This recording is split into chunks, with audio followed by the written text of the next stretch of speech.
If there's one thing Mike can't stand, it's a bottleneck. Bottlenecks cost the factory thousands of dollars a year and get him in big trouble with management. Mike wishes there was a way to anticipate and avoid bottlenecks.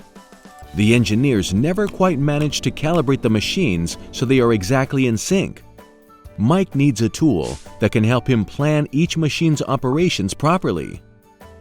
Mike heard about visual factories, an easy plug-and-play solution that displays exactly what each machine is doing in real time. The possibilities for better planning and greater efficiency make him giddy with excitement.